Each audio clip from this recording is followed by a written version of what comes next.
नमस्कार दोस्तों, जैसा कि आप लोग को पता है कि आपके बोर्ड एग्जाम में 40 दिन बचे हैं और 40 दिन में तो 2-4 दिन तो ऐसे निकल जाएंगे, यानी कुल मिलाकर अगर देखा जाए तो 1 महीने बचे हुए हैं, यानी 30 दिन बचे हुए हैं। अब इस 30 दिन में हम कैसे पढ़ें कि हमारे मार्क्स बेहतर हो जाएं। कुछ बच्चे फ्रस्ट्रेशन में जा रहे हैं, कुछ बच्चे एंजाइटी में जा रहे हैं, ऐसा हमारे पास कई एग्जाम्पल देखने को मिले। तो हमने सोचा कि आज आपको कुछ ऐसा बता दिया जाए जिसको अगर आपने फॉलो किया तो आपके बोर्ड एग्जाम में बहुत बेहतर मार्क्स आ सकते हैं। आप अगर इस तरह से पढ़ेंगे 30 दिन तो आप बहुत बेहतर अपने एग्जाम में करेंगे और एग्जाम हॉल में आप बैठते ही आपको कॉन्फिडेंट आ जाएगा, पूरी तरह से आप कॉन्फिडेंट हो जाएंगे कि हमें सब आता है, चाहे जहां से पूछ लिया जाए। तो आज हम वही चीज इस वीडियो में बताने जा रहे हैं। तो आज आप बिल्कुल स्किप मत वीडियो को करिएगा, क्योंकि यहां पर हम डे बाय डे आपको प्लान बताएंगे, यानी आपको पहले दिन क्या करना, दूसरे दिन क्या करना है, ये सारी बातें हम 30 दिनों का आपको यहां पर बताने वाले हैं। बिना स्किप किए वीडियो को लास्ट तक देखें और फिर कुछ और भी इंपॉर्टेंट बातों को बताएंगे, इसलिए वीडियो के लास्ट तक बने रहिएगा। चलिए देखते हैं। जैसा कि आप बोर्ड पे देख सकते होंगे कि 30 डेज बोर्ड एग्जाम स्ट्रेटजी कैसे होनी चाहिए, कैसा आपका प्लान होना चाहिए। तो देखिए, पहले दिन से 10वें दिन तक, यानी 1 से 10 दिन आपका जो सिलेबस अभी तक नहीं कंप्लीट है उसको पूरा कंप्लीट करिए और कॉन्सेप्ट सहित कंप्लीट करिए। ऐसा नहीं कि आप ऊपरी पन्नों को पलट कर चले जाएं कि हाँ मेरा कंप्लीट है, मेरा कंप्लीट है। ऊपरी पन्नों को हम लोग को नहीं पलटना, पूरा एक एक विथ डिटेल हर एक चीज हमको पूरा इंपॉर्टेंट। तो दोस्तों, पहले से 10वें दिन हमको कैसे पढ़ाई करनी, ये चीज हम आपको बताने जा रहे हैं। तो पहले से 10वें दिन आपको अपना सिलेबस को पूरी तरह से कंप्लीट करना है विद कॉन्सेप्ट। आपको ऐसा नहीं करना है कि इसको हमने देखा ऊपरी पन्नों जैसे ऊपरी देख के नहीं जाना है, विद डिटेल आपको पूरी चीजें कंप्लीट करनी है। 100% आपको सिलेबस को फिनिश करना है पहले से 10वें दिन तक। उसके बाद जो इंपॉर्टेंट टॉपिक है उस पर फोकस करना। अब आप कहेंगे कि सर इंपॉर्टेंट टॉपिक है कौन सा, तो मैथ का अभी हम कुछ दिन बाद लाने वाले हैं। अगर आप कहेंगे कमेंट सेक्शन में बताइएगा जिस भी सब्जेक्ट का इंपॉर्टेंट टॉपिक या जिस भी चैप्टर का इंपॉर्टेंट टॉपिक चाहिए वो आप कमेंट करिएगा, हम नेक्स्ट वीडियो में आपको इंपॉर्टेंट टॉपिक भी बता देंगे। उसके बाद एनसीईआरटी, ये बहुत ही इंपॉर्टेंट पॉइंट है।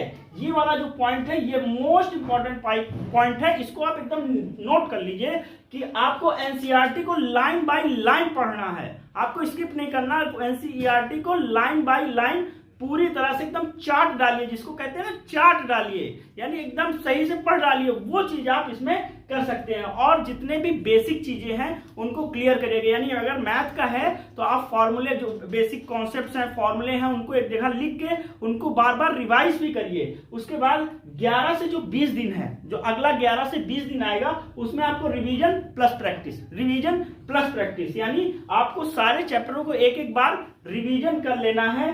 प्रैक्टिस और प्रीवियस ईयर जो क्वेश्चन है उसके प्रैक्टिस आप करने की, पहले किस तरह से क्वेश्चंस आए हुए हैं उनको आपको प्रैक्टिस करने हैं। और सारे आंसर, जो फॉर्मेट ऑफ राइटिंग आंसर है, यानी आंसर लिखने का जो फॉर्मेट है उसको भी आपको ध्यान देना है और उसको याद भी करना है।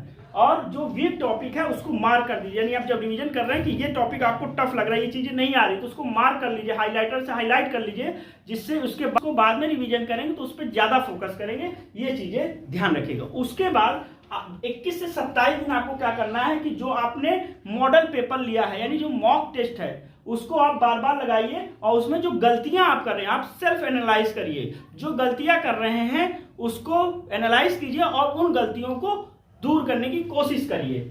और जितने सैंपल पेपर उसको अटेम्प्ट करना और टाइम ड्यूरेशन के साथ अटेम्प्ट करना कि किस क्वेश्चन को कितना समय देना, किस क्वेश्चन को कितना समय देना, ये सब चीजें को आपको 21 से 27 दिनों में करना है। और जो वीक टॉपिक आपने वहां पर अंडरलाइन किया था उसको बार बार रिवीजन यहां पर करना। उसके बाद 28 से जो 30 दिन है उसमें एक हल्का सा रिवीजन, जो आपने एक अपना शॉर्ट नोट्स बनाया उसको लाइट रिवीजन कर लीजिए हल्का सा, और सारी चीजों को एक धीरे धीरे करके रिवीजन करिए।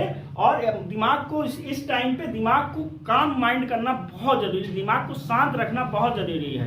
अगर आपने दिमाग को शांत नहीं रखा तो बना बनाया काम बिगड़ सकता है, इसलिए दिमाग को आपको शांत रखना पड़ेगा। रिवाइज फॉर्मूला एंड कीवर्ड्स, जो फॉर्मूले आपने लिखे उसको रिवाइज करिएगा, कीवर्ड्स करिएगा, और नए चैप्टर को अब इंक्लूड मत करिएगा। 28 से 30 दिन में नए चैप्टर को इंक्लूड मत करिएगा। पूरी नींद, ये नहीं कि हम आप एग्जाम दूर है तो हम और पढ़ें, पूरी नींद आप लीजिएगा और कॉन्फिडेंट रहिएगा हर एक टाइम पे, ठीक है। ये चीजें करना है। अब इसके बाद हम एक बात और आपको बता दें, फिर कुछ हम टिप्स आपको बताने वाले हैं। देखिए, एक गधा भी मेहनत करता है और एक शेर भी मेहनत करता है। तो आपको गधा नहीं बनना है, शेर की तरह स्मार्ट वर्क करना है, हार्ड वर्क नहीं करना है।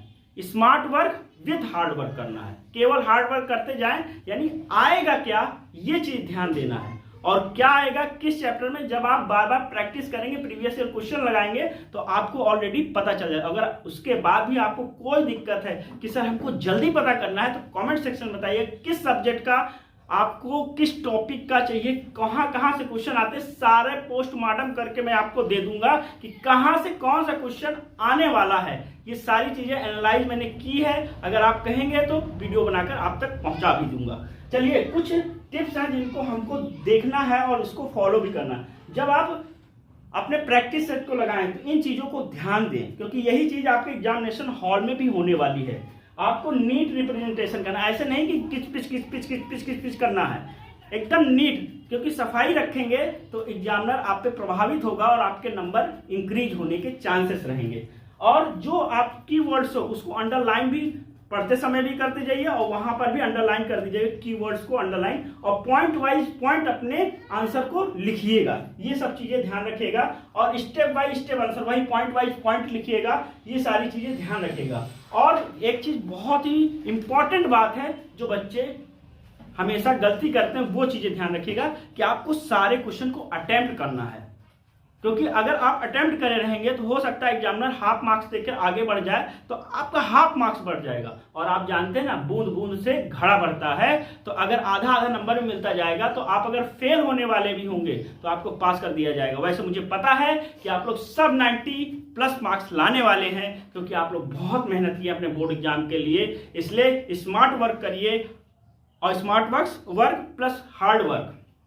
केवल हार्ड वर्क नहीं करना है, क्योंकि केवल हार्ड वर्क करेंगे गलत डायरेक्शन में तो हो सकता है आपके नंबर डिक्रीज हो सके। तो इसलिए आप स्मार्ट वर्क करिएगा। और हम लोग फिर अगले वीडियो में मिलते हैं। जो भी आपकी समस्या जिस टॉपिक पे भी चाहिए आप कमेंट करिएगा, अगली वीडियो उसी टॉपिक पर आ जाएगी। मिलते हैं अगले वीडियो में। अगर आप चैनल में नए हैं तो चैनल को सब्सक्राइब कर लीजिए, वीडियो को लाइक शेयर करना ना भूलिए। मिलते हैं अगली वीडियो में, तब तक के लिए धन्यवाद। जय हिंद, जय भारत।